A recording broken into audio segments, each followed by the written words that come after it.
I started off as a DJ, moved into production, then I went into sales. I did a lot of copywriting also, then went into sales management, and then I got out. I was hired by a guy here locally in Waco to help him do some marketing plan for pickup outfitters. I told my wife, I said, man, that's a cool company. I said, if we ever buy a business, I think we ought to look at that one. Texas is, the truck is king in Texas, so it's a good place to be in truck accessories. Welcome to the Ride and Style Podcast, your turbocharged pit stop for automotive restyling. Buckle up with Jesse and Josh. Welcome to another episode of the Ride and Style Podcast. Today we have Jay Ehret from Pickup Outfitters. Jay, thank you so much for being here. How are you today? Yeah, it's great. Glad you guys invited me. Thank you. Now, Jay and I go back a while now, right? At least 7-8 years now. Yeah. You were on the pro committee or the pro council when I showed up. Were you at the Detroit? Yep, I was. I remember that. I was like, who's this guy? He flew in from Waco just to be part of our meeting. That's awesome. Yeah, it was over 7 years ago. Yeah. Yeah. And just for the record, he was not at the compound at Waco. I know everybody was questioning, and he does not know Jay or what's their names down there? Chip and Joanna. So I've met them. Chip is actually coming to our shop. We've done a couple spoof commercials on the Fixer Upper and Chip and Joanna. So I did some radio commercials in addition to the video you see on our website. And he came into the shop one time with his sons. Two of his sons, and I don't know if he was just checking it out and seeing who is this dude or what, but yeah, he came into our shop one time. Oh my gosh. Well, Jesse, as we get into Jay's background, so many things fascinate me about Jay. Number one, he's got a radio voice and a TV face. I'll say that, but you did professional broadcasting. Yeah, I didn't start out, but very young, 21 years old, I went into radio broadcasting. I had a 2-year degree in telecommunications, and I had a face for radio, so they put me on radio. And I started off as a DJ, moved into production, then I went into sales. I did a lot of copywriting also, then went into sales management, and then I got out. But you hit his voice when he interviews you. Like we did a little interview for Pro. I was like, this guy's like a professional. I feel like I'm a star athlete being interviewed by this guy. It's awesome. He just did so good. So before we get started, everybody, this is a must. And I'll remind everybody at the end of the podcast, you have to see Jay's commercials. Jay is a marketing guru, and his commercials on truck nudity is hilarious. His other commercials, his spoofs he does, they're fantastic. So kudos to you for thinking outside the box, brother. Thank you. It was a lot of fun. Those are a lot of fun to do. They're a lot of work, but they are a lot of fun to do. Yeah. Jay, you got to tell us a little bit about your background. Other than that, like, how did you get into automotive then and the aftermarket world? Well, after I left radio, I started my own company as a sort of an advertising consultant. I was kind of a / hybrid between an agency and a consultant. And as the years rolled on, I moved more into consultant type role with companies and building their marketing plans and building their brands. And I was hired by a guy here locally in Waco to help him do some, first do a marketing plan for pickup outfitters. He owned a manufacturing company that used to make truck accessories. They used to make bumpers and grill guards and stuff locally, but they had morphed into tractor parts and ATV and UTV parts. But when he bought the company, Pickup Outfitters came with it, and it was kind of just flat. So he brought me in to do a marketing plan for it.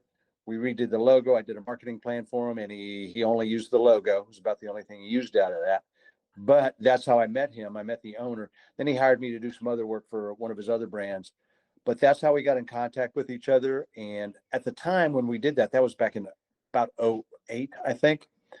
I told my wife, I said, man, that's a cool company. That's a cool business. I said, if we ever buy a business, I think we ought to look at that one. Well, flash forward several years, and he and I had a brief conversation about it. But flash forward several years to 2016, and I run into him at a local wine event, and we're just hanging out and bumped into, hey, how you doing? How you doing? He goes, you know, I'm thinking of selling. Are you interested in buying? And at the time I was working for the Dwyer Group, now the Neighborly Brands, as a brand manager. And we had begun looking for something to buy to just get out of the corporate world. It was a great job. I loved the company, loved the job, but we wanted to control our own destiny. And so we looked at a few different things and settled on Pickup Outfitters, and we made the deal. It took us about 3 months to make the deal, and then off we went. Man. And now you had a location, Mm-hmm. and that came with the purchase of the sale. You rented that facility, but you outgrew that pretty quick. So tell us about how that whole transition came about and where you're at now. Yeah, well, you were part of that transition. So yeah, we were in about a 60-year-old building, an old cinder block building. We were required to sign a 5-year lease when we purchased the business. He owned the building also. But yeah, we were growing like 25% the first year, and then we kept on growing, and we desperately needed to remodel that building, but he wouldn't sell it to us. So we bought a piece of land like adjacent to that building. We were going to build from scratch there, but it was just too cost prohibitive. So I was like, I don't know what I'm going to do. And then Josh comes to town one day. It was a Keystone show. It was up in Dallas. Joey. Yeah, and Joey Johnston. So they were at the Keystone. It was right before the Keystone show up in Dallas, and they drove down. Him and Joey drove down to Waco, and we were talking about it. And Josh and Joey, I forget which one you said, or we were riding around. We actually jumped in the truck. We're riding around looking at properties. And you or Joey says, you ought to get a little strip center and remodel that, and then get some other tenants to that was Joey. Cost. That was Joey. I'm giving him the credit. I didn't take no credit. I just was along for the free beer. So that just started my wheels turning, and they left, and I was driving around, and I had driven past this place several times, and there was a for sale sign up for it, and I just never had noticed it. It had never crossed my mind until that conversation. I'm like, I got to give them a call. And so we bought the property, and then remodeled it and moved in almost 2 years ago now. Wow. Yeah, it's beautiful. You guys did a fantastic job, and Yeah. now you have room to grow too. I think Yeah. that other, that's one lesson for anybody that's listening. It's one thing to be, to get a nice spot, because Jay does a lot of retail. So it's a nice spot. But if you just build something and then you have this really nice piece of property or building or anything like that, but if you're already going into it and you only can grow maybe another 10%, then you're going to have the same problem you have now in 3 years, but you're going to have a bunch of debt hanging over your head too. Mm-hmm. So you got to think of the future a little bit, and it might cost a little bit more up front, take a bigger chunk, but you have room to grow, you can sell it, you can piece off. Do you rent part of it out now? Maybe soon, hopefully. So it's we had a tenant when we purchased the building, and when we purchased it, great guys. They had been in business for over 40 years. Well, dad and son, and we told them we were purchasing it. We'd need to sign a new lease, and they just said, you know what, we're tired. We're gonna close up, and they gave a year's notice, and then they closed up. So we're searching. And we got a couple of deals pending, so hopefully soon we'll have another tenant on the other side. That's the golden right there, where you're not only you're an owner of the complex, you have your business where you can grow, but also you have tenants helping pay your nut. Yeah. So yeah, that's the key right there. Yes, absolutely. Jay, for anybody that doesn't know anything about Pickup Outfitters, explain what you guys do, what makes you different. I want to hear a little bit more about the company and your role in it too. And so Pickup Outfitters is mostly what it sounds like. We're a truck accessories shop. Texas is the truck is king in Texas, so it's a good place to be in truck accessories. 50%, I would say 50% of the population owns a truck here. And so we do a lot of work trucks. We do a lot of, as Josh mentioned, we do a lot of retail. So our customer segment is split into a couple of segments. One is the straight retail business, where guys who buy a truck need to put steps and bed covers and hitches and stuff like that on it. And then we've got a lot of work trucks also for guys who make a living driving their truck. So we put goosenecks and toolboxes and bumpers and grill guards and fuel tanks and airbags, but we do a lot of lift kits and leveling kits too. And so it's a good mix of business. We tried to get more dealership business, and over the years we've just tried and found it's not really our niche, although we do get some. It's just a lower margin business, and you have to have an outside sales rep calling on them all the time. And it has been so difficult for us to hire and keep an outside sales rep, to be able to pay them what we need to get somebody good and then still justify the cost with the amount of business that they can bring in. We just haven't done a very good job of that. And so right now, it's not high on our priority list, but we do get some dealership business. My role in the company is hopefully diminishing over time. You know, I'm not a spring chicken anymore. When we first bought it, I was here all the time, and I was actively managing the business. I was selling most of what we sold. But over the years, I've been very fortunate as we've grown to be able to hire more people. And I've got a great staff with very low turnover. And so I am mostly in the background. I still like to sell. That's my favorite part of the job, is getting up there and working with customers and selling. But I do a lot of the book work, and I work with, I got a management team now. So I work with a business manager and my assistant manager, who mostly run all the day-to-day operations. And as I try to just keep on stepping back a little bit more so I can live a life like Josh lives. Yeah, as I'm sitting here on a podcast still at work. Yeah, nice. On a Friday at 3:00. Yeah, great life. So one thing that Jay has done, Jesse, that I think all owners should do, and kudos to him, because this is a guy who understands his business. He's not a guy that just comes in, like you heard him. He's not a guy who just bought the business and was like, I'll find some people to run it. I don't really want to do much. He worked the business. So now anybody he hires, he knows exactly what that role takes. He knows the exact kind of person it's going to take to be successful. And now he can kind of manage from a distance, but because he did the role. I think that's so vital.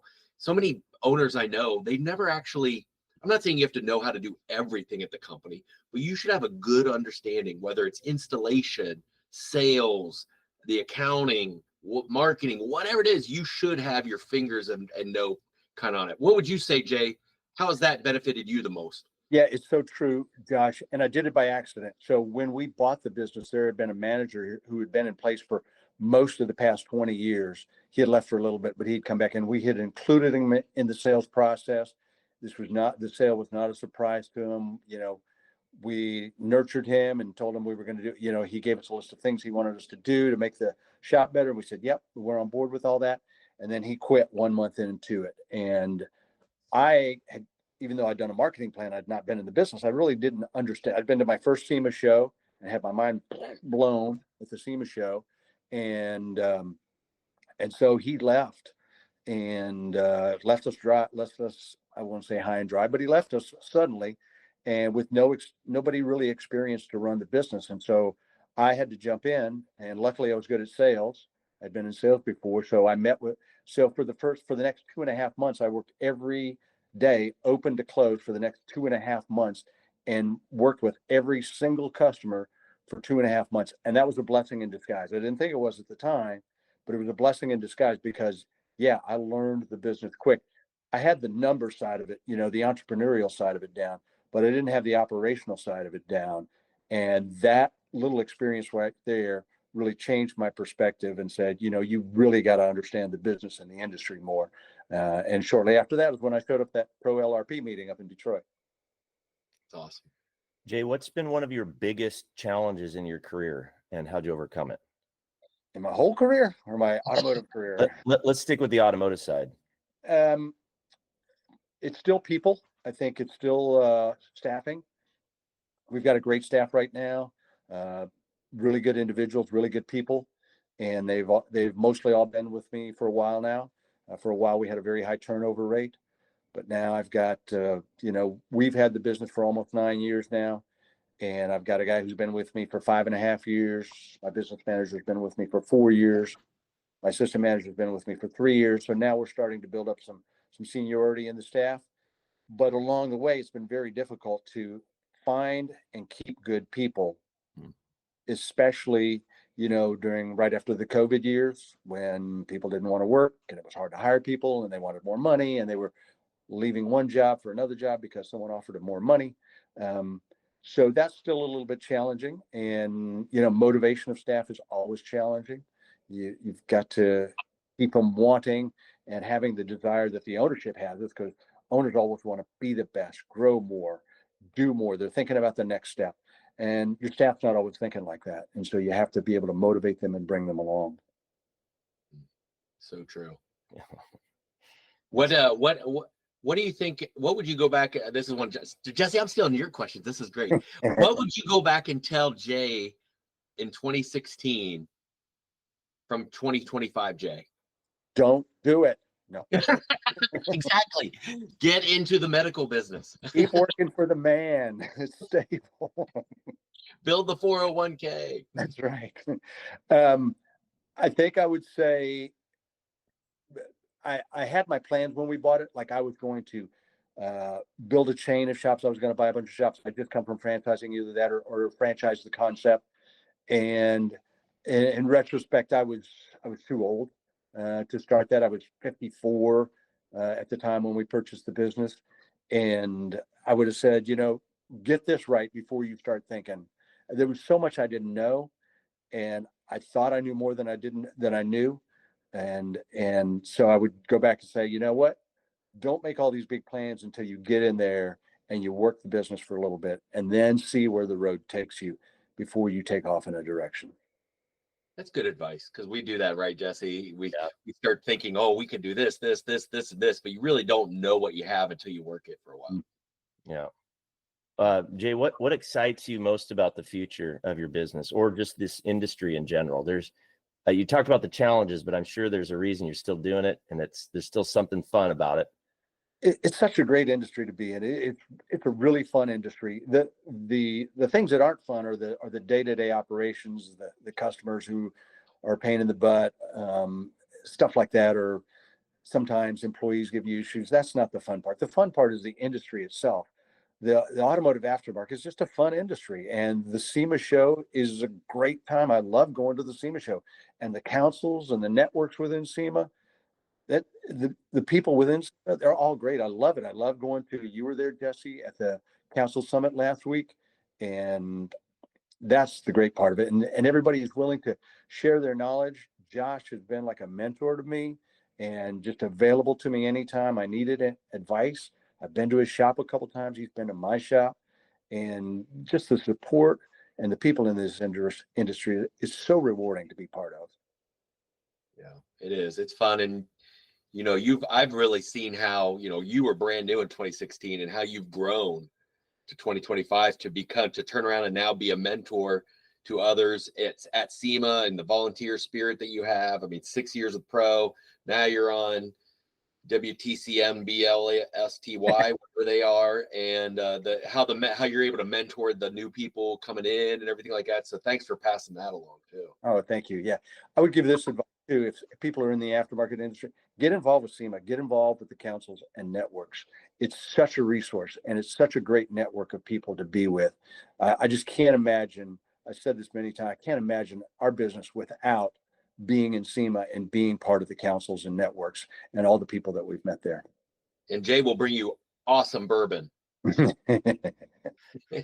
Jay, how do you handle the work-life balance? You're a family man, and you said that you're trying to let other people help you out in the business, and we call that delegate and elevate, right? Yeah. How are you dealing with? Is there such thing as work-life balance for you? There is. It's very important, and yeah, we do pretty good. I probably work maybe 50, 55 hours a week, maybe, which is not that. It seems like a lot. It sounds like a lot, but if you're here, 10 hours at let's say 9 hours a day, and then you work a few hours on Saturday sometimes, or you do some paperwork at night, that's really not that, I don't think. And I'm able to take off whenever I want to. I've got a great staff. So we took a 2-week vacation in Spain this summer, and so I feel comfortable leaving my staff for a couple of weeks and not worrying about it. I made a commitment on this last trip, not going to look at the numbers. I'm not going to check in. And I did it for 2 weeks. I didn't do anything. And I was like, and then I got back and was surprised by everything. So, yeah. I hope this podcast doesn't come out before my wife takes me. We're going to Italy, and she's like, I know she's going to look at me every time I look at my phone. So hopefully this podcast doesn't come out. Well, Jay can do it. You can do it.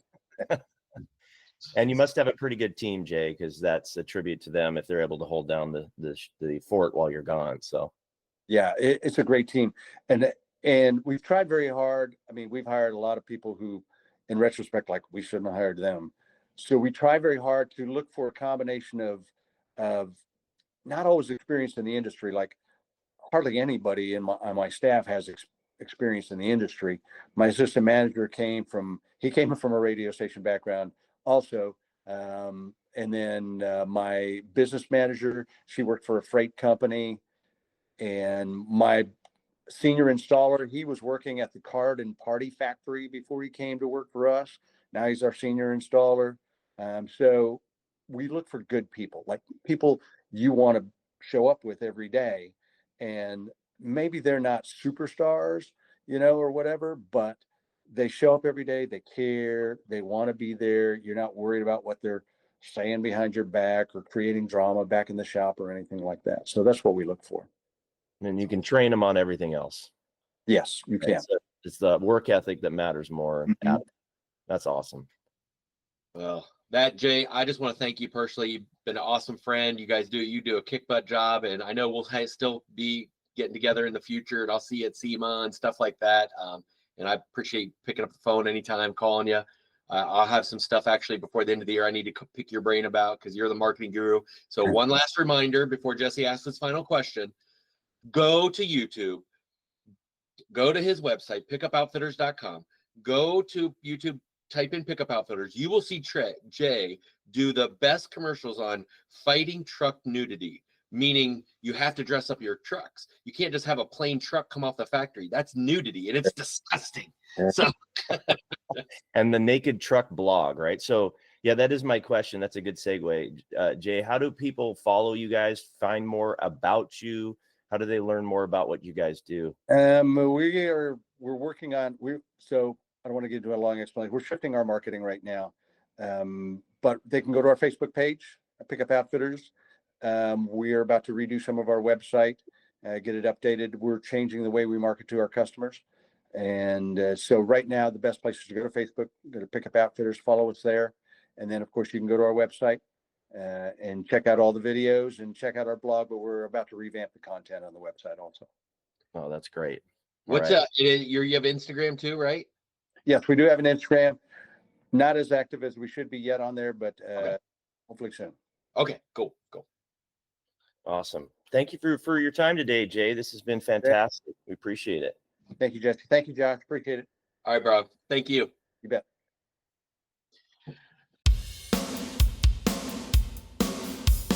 And there you have it, another high-octane episode of the Ride and Style podcast, revved up and ready to go. Your hosts, Jesse Stoddard and Josh Poulson, shifted your automotive game into overdrive. If you're hungry for more insights, trends, and game-changing interviews from the automotive restyling universe, don't forget to hit subscribe and leave a glowing review. We'd also love for you to share this podcast with your gearheads, installers, and auto lovers network. Because remember, knowledge is power, but shared knowledge turbocharges the whole industry. For more expert resources to supercharge your business, cruise on over to AutoStyleMarketing.com, your one-stop shop for everything automotive marketing.